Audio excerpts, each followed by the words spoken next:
हाँ फ्रेंड, मैं अविनाश श्रीवास्तव। स्वागत है आपके अपने चैनल कोड प्रोग्रामिंग में।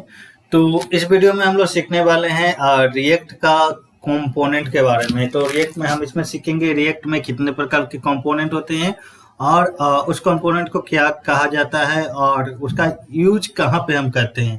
तो चलिए स्टार्ट करते हैं। स्टार्ट करने से पहले आप हमारे चैनल पे अगर नए हैं तो हमारे चैनल को सब्सक्राइब कर लीजिएगा और साइड में जो बेल आइकन आएगा उसे ऑन नोटिफिकेशन पे डाल दीजिएगा ताकि फ्यूचर में जो भी वीडियो हम अपने चैनल पे अपलोड करें उसका आप लाभ उठा पाए। तो सबसे पहले हम लोग देख लेते हैं कि कंपोनेंट एक्चुअली होता क्या है। ठीक है, तो चलिए मैं सबसे पहले पेंट खोलता हूँ जिससे हम आपको कंपोनेंट के बारे में समझा पाएंगे। तो जैसे देख आप लोग अगर ASP.NET या किसी लैंग्वेज को पहले से जानते हैं तो अगर मैं ASP.NET का ही एग्जांपल लेता हूं तो ASP.NET में जो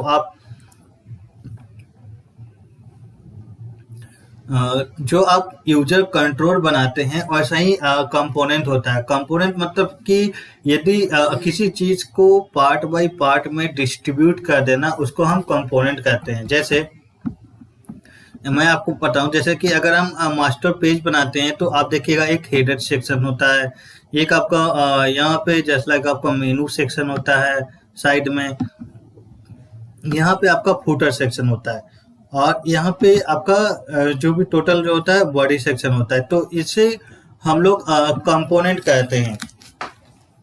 ठीक है, तो रिएक्ट में कंपोनेंट इसी चीज को किया जाता है कि ये क्या करता है कि एक कोड का यूजेबिलिटी को बढ़ा देता है। जैसे अगर हम एक स्टेट का कंपोनेंट बनाए, यानी हम कोई स्टेट का लिस्ट का कंपोनेंट बनाते हैं तो उस कंपोनेंट को हम किसी भी पेज में यूज कर सकते हैं, बिना कोई कोड लिखे हुए हम उसको यूज कर सकते हैं।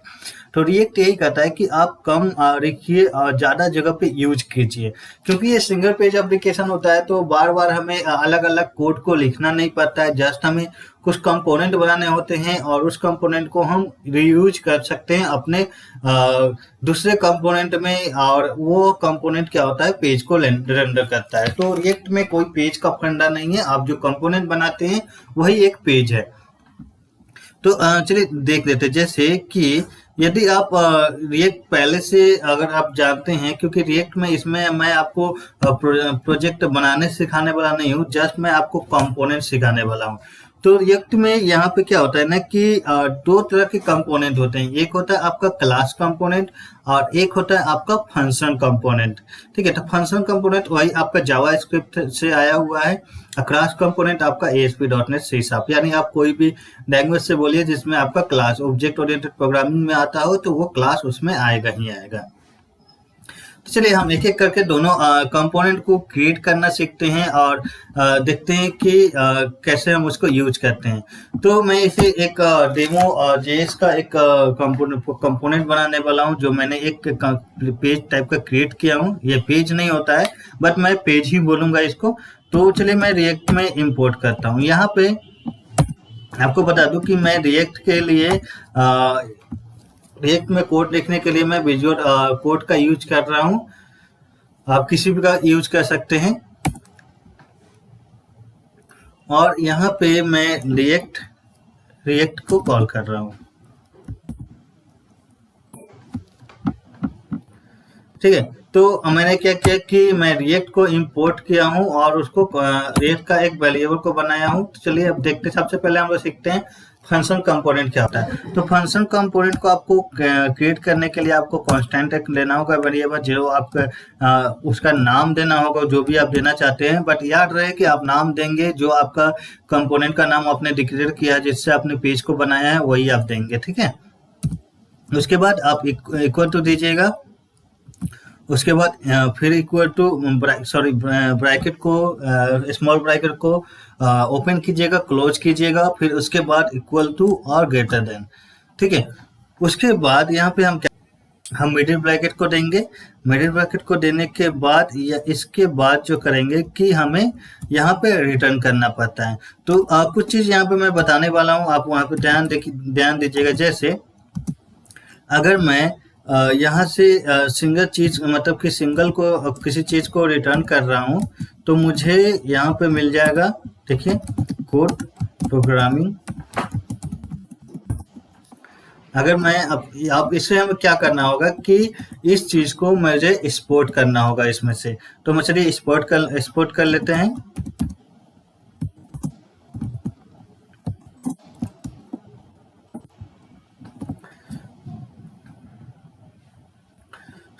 देखते हैं, देखिए मेरा कोड प्रोग्रामिंग यहाँ पे आ गया। मैं इसमें कुछ और चेंजेस कर देता हूँ ताकि और दिख पाए।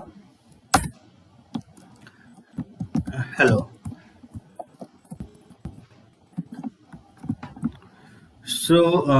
देखिए यहाँ पे हेलो। और इसका सबसे बड़ा रिएक्ट का सबसे बेनिफिट ये है कि रिएक्ट कोई सर्वर साइड में काम नहीं करता है, तो आप जैसे ही वहां पे कुछ भी चेंज करेंगे ब्राउजर में वो खुद ब खुद चेंज हो जाएगा। ठीक है, जैसे आप यहाँ पे मैं आपको कुछ और डेमो दिखाने वाला हूँ। जैसे यहाँ पे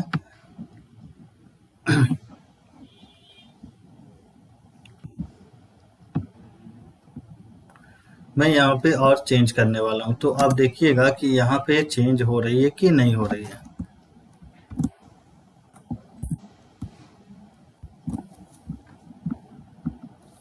चलिए इसको सेव किया जाए। देखिए मैंने जैसे ही सेव किया ये यहाँ पे आ गया। ठीक है, तो रिएक्ट का यही बेनिफिट है। और देखिए कि जब मैं यहाँ पे रिटर्न कर रहा हूँ तो मैं यहाँ पे सिंगल लाइन ऑफ कोड को रिटर्न कर रहा हूँ, तो मुझे रिटर्न को कोई मेथड बनाने की जरूरत नहीं पड़ रही है।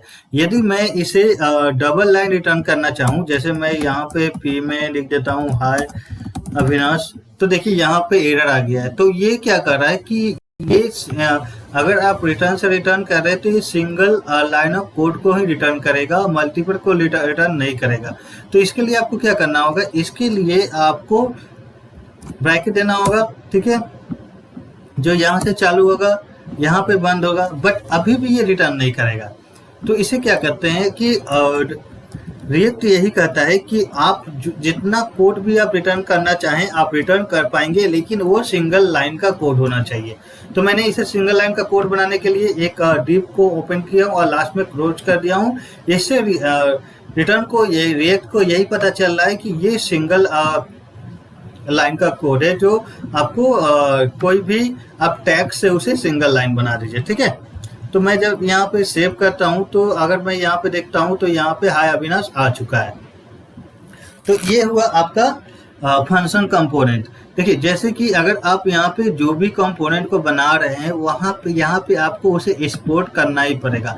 आप मल्टीपल को एक्सपोर्ट कर पाएंगे, लेकिन मल्टीपल एक्सपोर्ट को करने के लिए मैं आपको दूसरे वीडियो में वो चीज़ बताऊंगा जब हम डेटाबेस के साथ काम करेंगे। तो चलिए मैं यहाँ पे ये दोनों को इसको पूरा रिमूव कर देता हूँ। अब मैं क्लास कंपोनेंट बनाने जा रहा हूँ। ये सब कोड मैं अपने ब्लॉग पे डाल दूंगा, प्रोग्रामिंग टेक ट्यूटोरियल के नाम पे जो हमारा ब्लॉग है उस पर मैं डाल दूंगा। आप वहाँ पे जाके इस कोड को आप एक्सेस कर सकते हैं।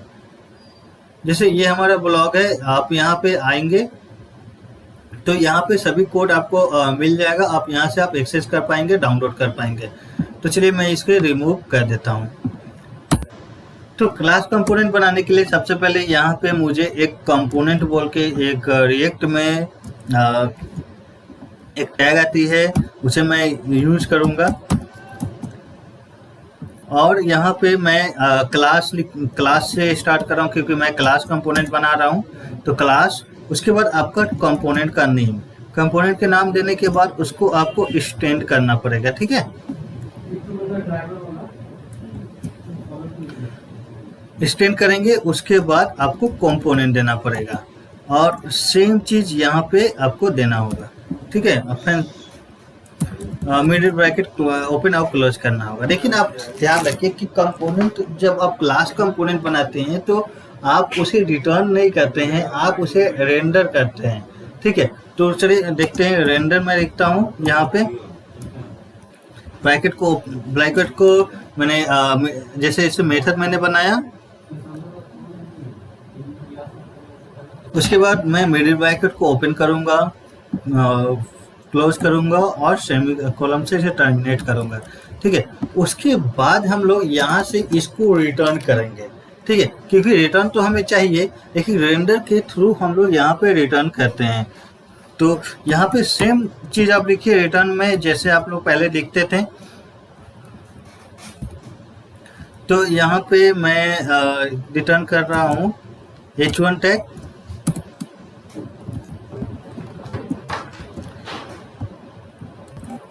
कोड। ठीक है, तो आप यहाँ पे देखिए कि ये चेंज हो जाएगा, तो यहाँ पे सिर्फ कोड आ गया है। उसके बाद मैं यहाँ पे प्रोग्रामिंग लिखूंगा।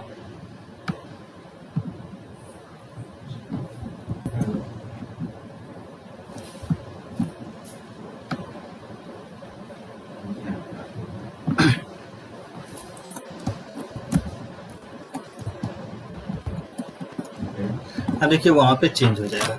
ठीक है, तो वो सेम चीज है यहाँ पे। अगर आप मल्टीपल लाइन या यू रिटर्न करना चाहते हैं तो आप मल्टीपल लाइन को रिटर्न करने के लिए कोई ना कोई आपको टैग का यूज करना पड़ेगा, और उस टैग के अंदर में आप अपने पूरा कोड को कॉपी पेस्ट कर दीजिए और वो आपका रिटर्न कर देगा। ठीक है, तो यहाँ पे हम लोग लिखते हैं प्लीज सब्सक्राइब। ठीक है,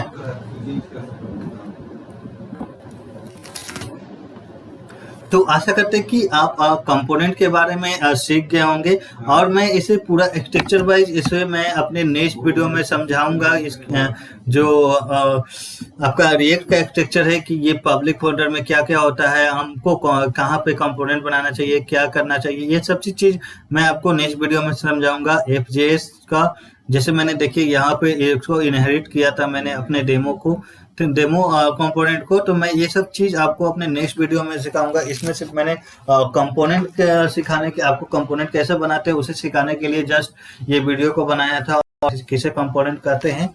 तो आशा करते हैं कि वीडियो आपको अच्छा लगा होगा। अगर वीडियो अच्छा लगा होगा तो वीडियो को लाइक कर दीजिएगा, और अगर कोई फीडबैक हो तो कमेंट जरूर कीजिएगा।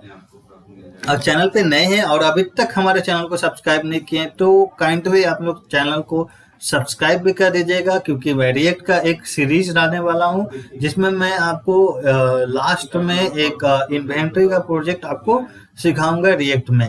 तो आशा करते हैं कि आपने सब्सक्राइब कर दिया होगा। मिलते हैं किसी और वीडियो में किसी और टॉपिक के साथ, तब तक के लिए thank you. Have a nice day friend.